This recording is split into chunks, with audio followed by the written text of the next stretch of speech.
So here we are, going for a drive. The 2000 Honda Civic SiR. Hasn't run in a couple days.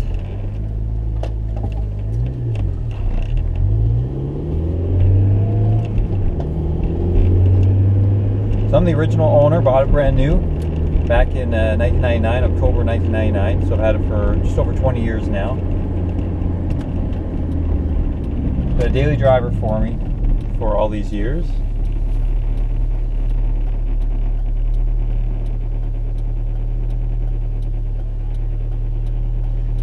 One thing I have noticed since the winter time, so about 3 months ago, is the tach does not always register accurately. Runs a little high. Once it warms up, then it tends to go back down to its normal. Waiting. Alright, here we go.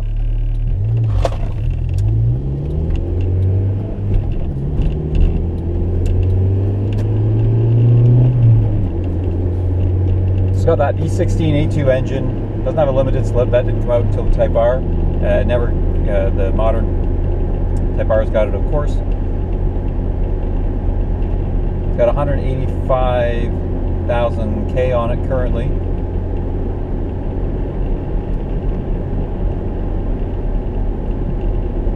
Being relentlessly maintained, as we say. Always oil change with synthetic, usually Mobil 1 or Castrol Edge 5W30 every 6,000 K. All the maintenance has been done by me, except for alignment perhaps here or there, or brake line here or there.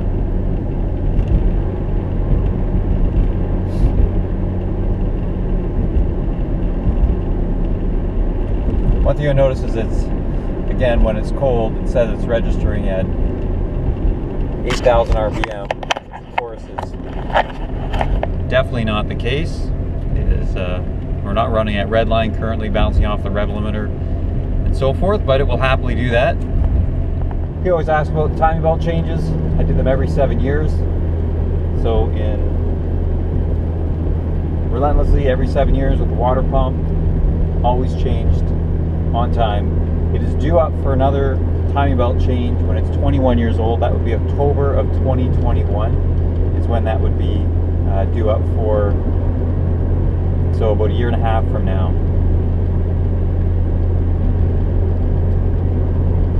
Brake fluids, trans fluids, all of that changed on time. It is due for coolant as well, though. It is due for coolant right now. My plan was to do that when the timing belt was changed. Makes sense, right? Always with the Honda fluid, which goes, you do it after 10 years and every 5 years thereafter. It's always had a block heater as well. I installed that in the second winter I owned it. It's been driven all year long as a daily driver. It was never garaged. It always stayed outside. There's 2 years where I kept it in the garage. Back in 2010, it came off the road for the winter, so I could change out all the bushings to hard race bushings. Not that there was anything wrong with the OEM ones, but I changed them out. And then I still had that winter beater, so it came off the road for a second winter there.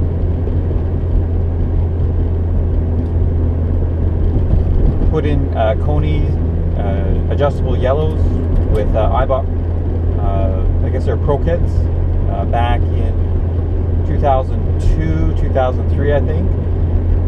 Had a PRM intake put on it. Did that, of course, myself, and that was installed in the first year of me owning it. So, talking about all the original parts, the original suspension, which has about 50,000 K on it. That's the dampers and the springs. I have all those as well, which will go with the car. The intake, it'll go with the car as well. The original intake, as well as the PRM one. I'm not putting the original one back on yet, in case a buyer wants to look and see what the engine bay looks like underneath. The intake always gives you lots and lots of room to see all the parts that you want to see, eh? So I'm coming to my first stop up here, and then we'll get back on the road again. It's got a bit of a rattle there, old 80s, 90s plastic. So anyway, now you can see that it's warmed up, so we'll be able to rip on it a little bit, and you'll be able to see how it runs. As you can see, there goes that tachometer. Again, registers high. It's just kind of wonky right now. So let's go.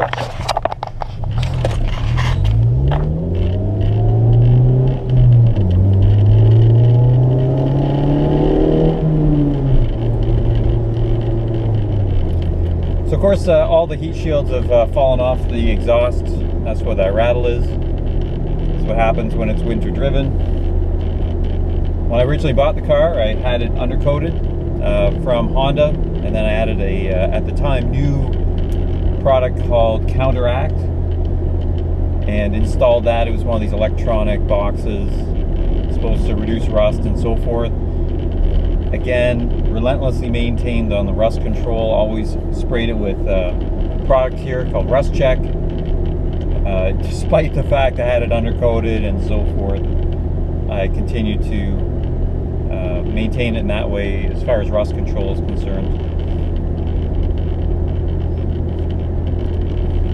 I've had a Sirius radio in it as well since Howard Stern moved over from terrestrial radio.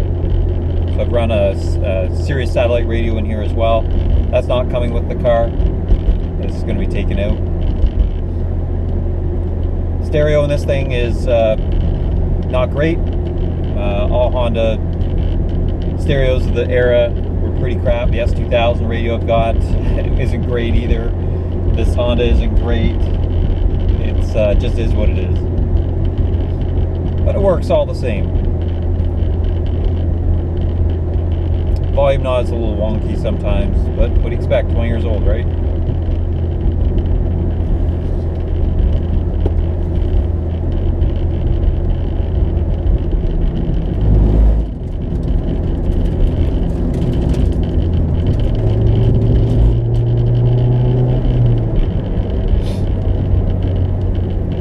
Been a great daily driver for me, it really has.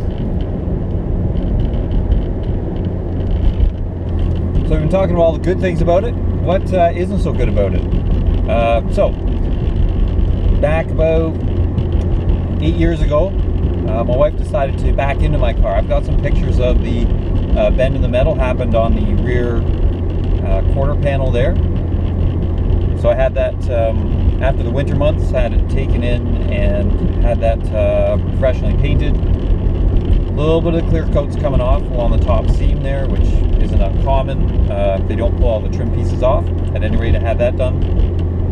About 3 years ago, I opened this door into another car beside me. Caused no damage to that car, but caused a break in the paint. And as a result of that, I wanted to have it professionally fixed eventually. I just touched it up just so it wouldn't rust, and then had it professionally done just about 2 months ago here locally with Seguins, and they painted the door to a great color match. I was impressed with that. Every year also it was clay barred and waxed. It's always been, again, maintained that way. Has a few stone chips, no cracks in the windshield, had them repaired as well. Let's listen to the booming stereo.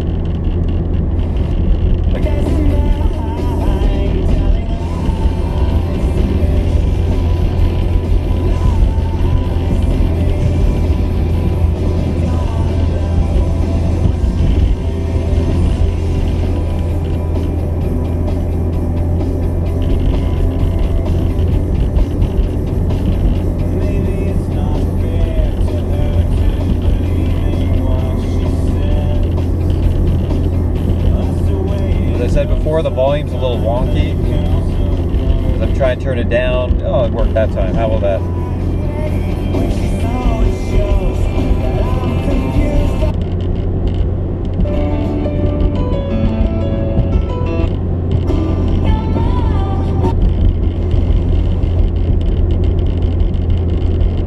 Just waiting for my Sirius satellite to finally update all its channels.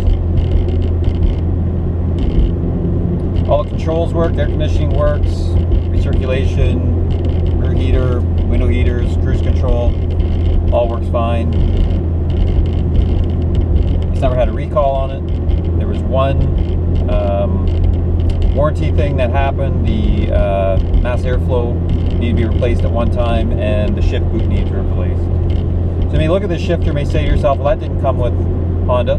Didn't come with this Honda when it came new. I was fortunate enough to have the car kept unlocked last summer, and unfortunately someone took all of my service records and the shift knob, which I removed at year 3. So it was in absolutely amazing condition, and now it's sitting in some loser's hands somewhere else. They stole the stupidest things out of the car. Like I said, the service records of all things. That one irks me to no end. I had 20 years of service records.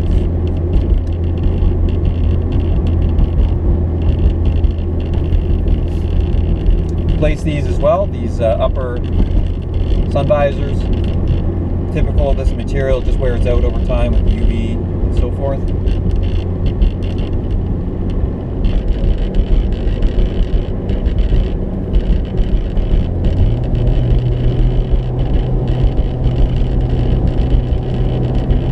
There's that rattle again.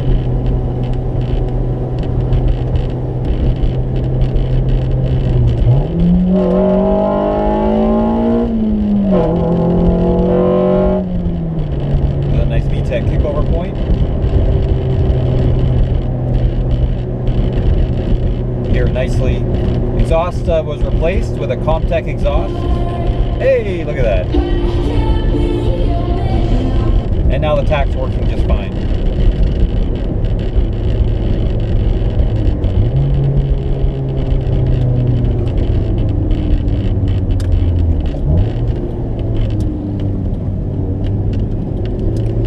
Got Falcon Zeniths on it, RT615K. I always ran a 200 treadwear tire on this car, and winter tires as well.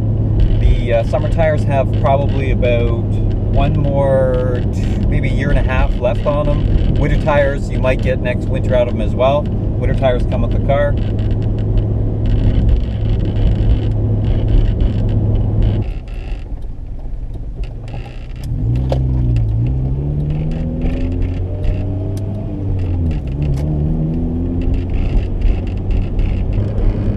Back on the road again. Back about 10 years ago, I had to replace the distributor, and then 2 years ago I had to rebuild various parts of the distributor, and so at any rate that's new as well. All these parts pretty well come with the car. Replaced one of the front axles. It had, surprisingly enough, rusted in a very strange way. I just didn't trust it, so put a new axle on that, as well as actually a used low mileage axle.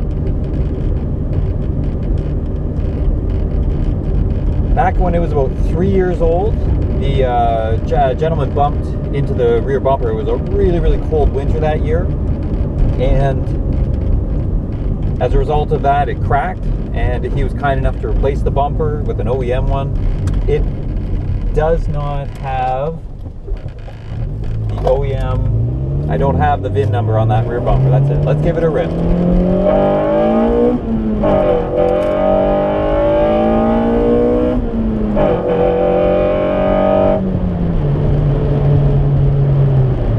So some people ask, why would I sell the car?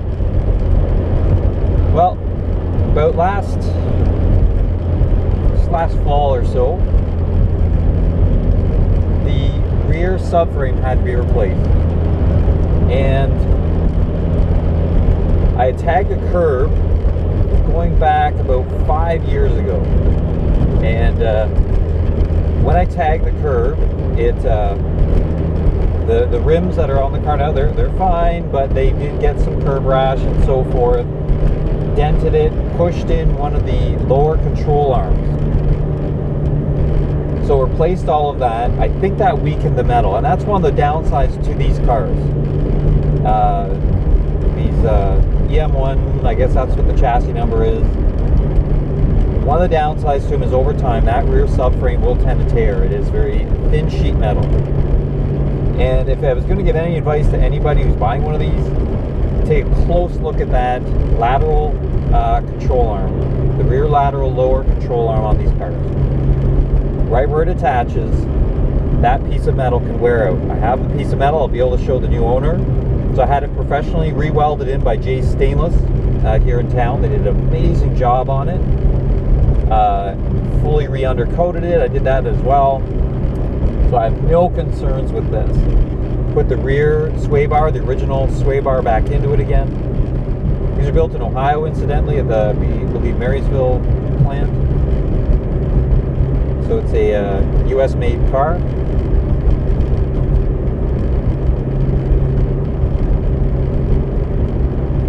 Things about this car will just pop into my head and I'll remember. So much has been done to it.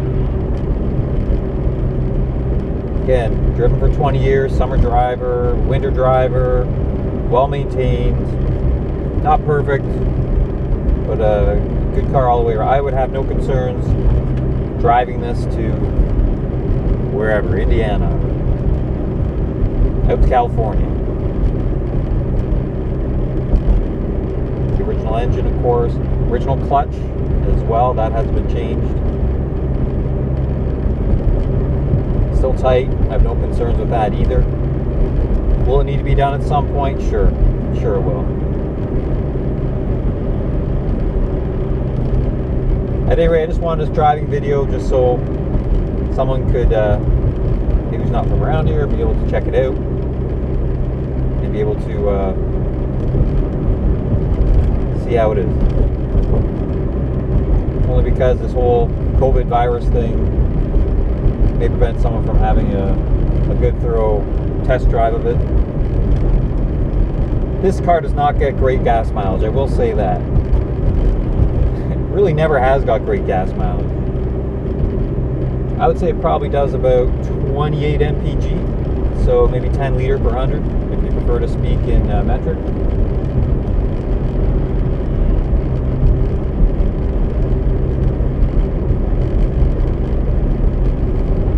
Going to other maintenance issues, replace the rear the rear bearings on both sides have been done with new hubs and such. The front passenger side, I believe, its bearing went as well, so I replaced that. There's one bearing that's still original to the car. I want to say it's the driver's side. It's not really a maintenance item unless it goes. So anyway, why would I get rid of a car like this? Because I have a 2010 Civic Si I picked up, and after going through this whole maintenance, get back on that story there, replacing the rear subframe, once I got up underneath, I had to also remove the fuel cell, the fuel tank. Looked crispy. Underneath actually looked pretty good. I touched it up, POR'd any of the rust that was there, undercoated it and so forth in that area just underneath the seat here. I said to my wife, I said, you know, I've had this thing for almost 20 years now, basically 20 years, and ended up finding this Civic Si. I always liked them with the K20 in it, and decided it was time to let this go. I can't, I've just got too many cars to. And while I have a son who's now starting to drive, the insurance just would be too expensive for him.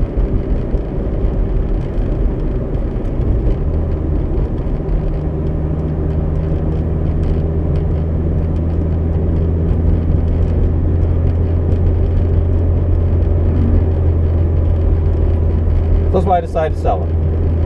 Maybe it's not a great time to sell it, I don't know. Had some interest in it, but I can let it go. Through much of its life, it also had paint protection film on the front, so the hood's in actually really decent condition, again, for its age. It's just been mostly a city car for me.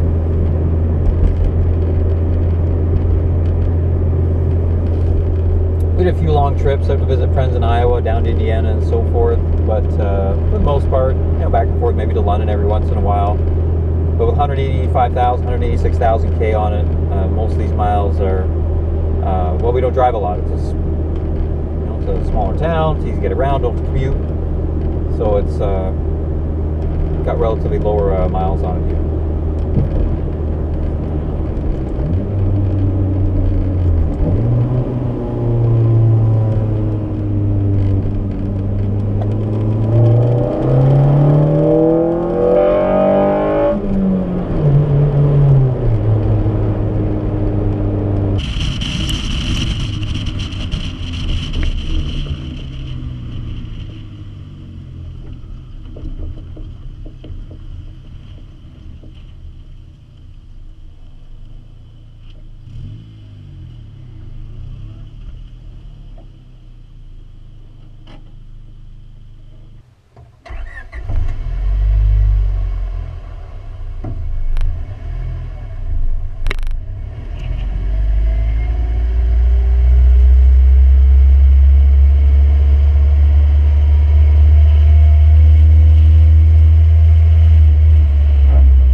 course, the valve cover, the paint eventually wears off on it, just chips off.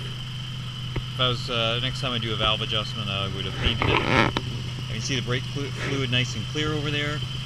Change that out as well. All the hoses have been changed out as well. New battery in 2017. All that gray stuff is the undercoating that was applied by the factory.